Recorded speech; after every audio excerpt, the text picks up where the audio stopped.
Hello, I'm VR Critic and welcome to my review of Final Approach by developer Phaser Lock Interactive. The game is priced and available on Steam for $24.99 US or $27.99 Canadian. It's the most expensive VR game I've reviewed so far, so let's see how it justifies the cost. Final Approach is an action-packed, real-time strategy and management game of aircraft. You spend the bulk of your time in God mode, looming over an airspace and commanding jets, planes, and helicopters. As you play, a few varieties of tasks require you to enter Toy mode, which shrink you down to the scale of the world for an almost real-life-sized perspective. The game currently offers 15 story levels and 3 challenge levels across 4 different environments, including a small island, a large airport, a downtown metropolis, and an ocean military base. You start out nice and easy on the island, landing planes and helicopters, putting out engine fires, and scaring off seagulls with your air horn. Your controllers are represented by pilot's gloves, which you place over an aircraft unit to select it. While placed over the aircraft, hold down the trigger and you can draw a path for the unit to follow, which is represented by a yellow dotted line. To land them, you first drag them through the green squares at the entrance of a landing pad, then you allow them the time they need to refuel, and then simply touch the unit when it shows as ready with a green arrow so that it can take off. Things won't remain calm though, as many units will be near empty on gasoline or even on fire and require landing immediately. You'll have to zoom down into toy mode to put the fires out yourself. Look for the blue indicator and pull the trigger on it to head in. You're provided a water hose in your right hand, where the nozzle has a flame level indicator on it to show you how close you are to extinguishing the aircraft. When you're done, pressing the menu button on the Vive controller brings you back up to God mode. Things don't stop for you when you're in toy mode, so you'll have to be careful when you choose to carry out those activities. Wait too long and the fire will consume the aircraft and you'll lose karma. If your karma bottoms out, you'll fail the level and have to try again. Up next is the airport. Here things will get very hectic, as you have to manage commercial jets, military jets, helicopters, and private airplanes. They all share one big connected triple landing pad, and each type of aircraft has different places they need to go. There are also specific locations for putting out fires and having your aircraft repaired of their damage. While you have all of that going on, you'll also have the lovely opportunity to work around the complete and total idiots driving dollies around the airport who have absolutely no concept of how right-of-way works, as if you didn't already have enough to manage. You'll also have to enter toy mode to sort luggage into different colored, labeled bins. If you don't have a good throwing arm or have bad aim, these challenges can potentially get annoying as it forces your attention away from the multitude of aircraft to control and leaving them more time to be crashed into by stupid drivers. After the airport comes the downtown city section. You'll have to carefully navigate your aircraft around skyscrapers, which can easily cause crashes and lower your karma. You'll use helicopters with a giant magnet on them to help out delivering construction parts and rescuing civilians from city accidents. After selecting the helicopter, pressing in the touchpad on the right controller will raise and lower its magnet, which has the power to attract both metal and human flesh. Later on, the city will also be attacked by aliens and UFOs. You'll be ordered to fight them off with the military. After highlighting a jet, you can draw a path to a UFO to lock onto it. When the crosshair goes red, press in the right controller's touchpad to launch a homing missile. You can also use the left controller's touchpad to shoot the jet's minigun when it's got a line of fire on the UFO.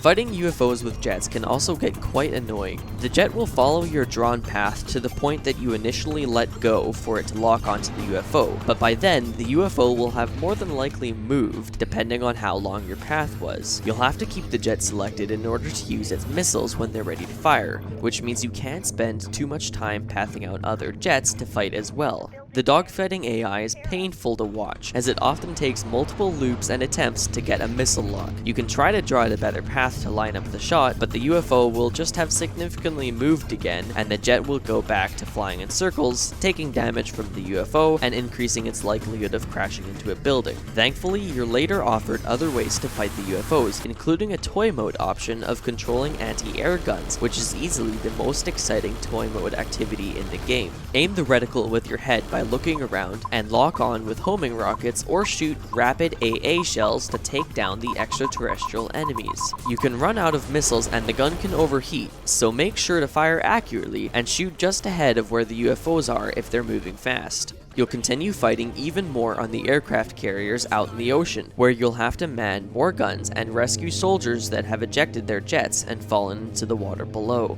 The battles will become very large, with the final battle against the aliens also taking place here. If you want to win, you'll have to manage your military jets as best as you can, landing them when they need fuel, putting out their fires, and getting them back into the fray as soon as you can.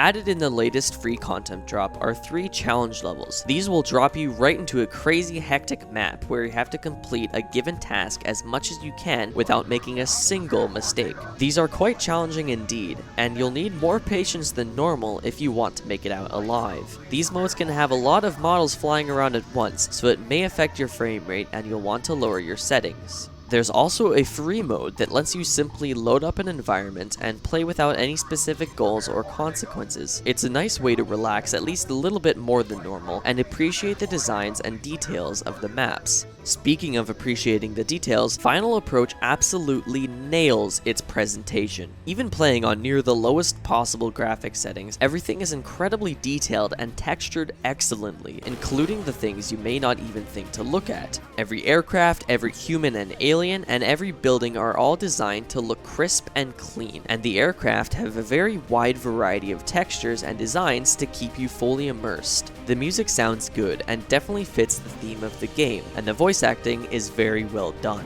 There's a decent set of game options available, although there could be more, specifically in the graphics menu. You can choose the level of anti-aliasing and shadow quality, which can help your performance if you're running a lower-end VR system. I wouldn't have minded finding settings to change the texture qualities or variety of the textures, as I'm sure both of these would also help performance. That being said, the game does run very well, so these settings aren't anything near necessary, but it would still be nice to have them around. You can also choose the volumes of your different audio tracks, which I haven't found in many VR games up to this point, so props to the developers for including that.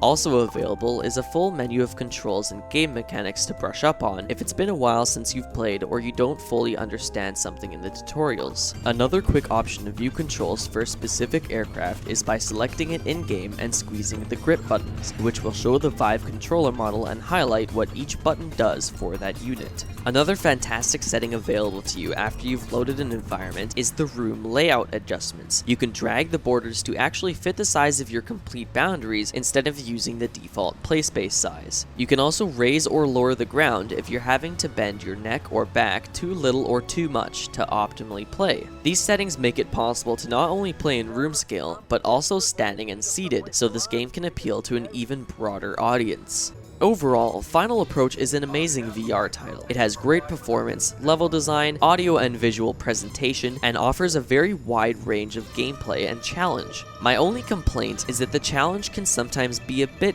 too much. I barely managed to pass some levels with only a small amount of karma left by pure luck. The high amount of management can be exciting, but add up to be cruel to the player. It feels unfair, especially during combat, to have to control so many things and then have to put out a fire on top of that. If I go focus on the fire, my fighter jets will be shot down and I'll lose karma. But if I put my full focus on the fighter jets and ignore the fire, I'll still lose karma. You'll often be forced into some lose-lose situations, which can end up making you feel cheated out of some victories.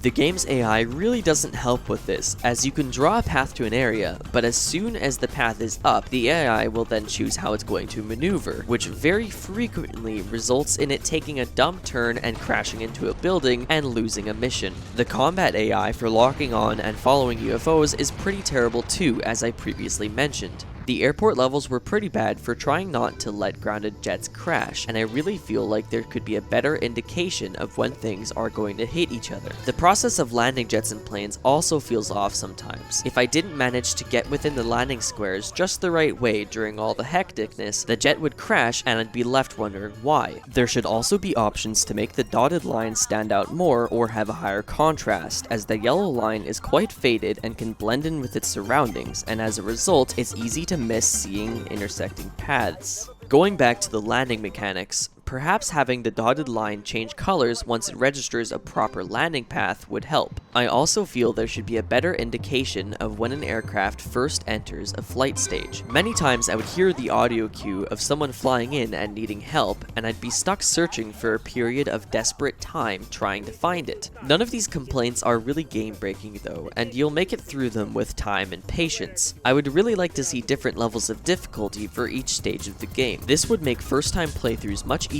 while also adding replayability to the entire game and more depth to the recently added leaderboards. The game advertises 6 hours of unique gameplay, but I found it to be closer to 5, even with having to try some stages multiple times after many failures. The game is currently only available for the HTC Vive, but will be releasing for the Oculus Rift once Oculus Touch is launched, as well as being released for the PSVR when it's available. In the meantime, Phaserlock Interactive are also adding a new edition of the game called Pilot Edition, where you can manually take control of each individual plane and fly it yourself with a game controller. Viewing the world in toy mode is already awesome, and this edition will make it easier to enjoy the zoomed-in scale of the world. If you buy Final Approach now, you'll get this expansion for free when it's released soon. So if you're an Oculus owner and you're interested in this game, you can pick it up now and get the Pilot Edition for free, which you will be able to play right away while you wait for the Oculus Touch to release. So, is it worth the full price? I would say so. The gameplay is fresh and unique, and extensive in variety. Everything looks amazing, and it's awesome to lean in close to things and inspect their little details. It's got a fair level of replayability, and after playing through the story mode myself for the first time, I feel compelled to give it another go through with my current level of experience, and I know I won't get bored doing so. I think this game shines and shows how good RTS can work in VR, and the idea of this being made into a versus multiplayer game would be amazing and have even more potential. Pricing hasn't been announced for the Pilot Edition, but as it's essentially a free addition to the game if you buy it right now, that's even more value to be had.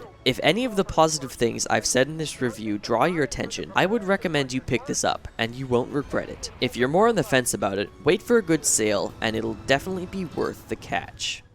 Thank you very much for watching. I hope my review proved to be of use. Feel free to critique my critique in the comments or on Reddit. I always appreciate all types of feedback or hearing your own thoughts on the game. I'm going to be posting more on my subreddit r/VRcritic, giving updates on videos and announcements of what I'll be reviewing next. Also, if you've made it this far, the developer of the game Blarp gave me 5 keys to give away, so I'll be hosting a giveaway on the Vive subreddit for those. I'll post the giveaway link in the description and message the winners a week after posting. Finally, if you have a game you'd like me to review, leave a suggestion and subscribe to see it, and more like this.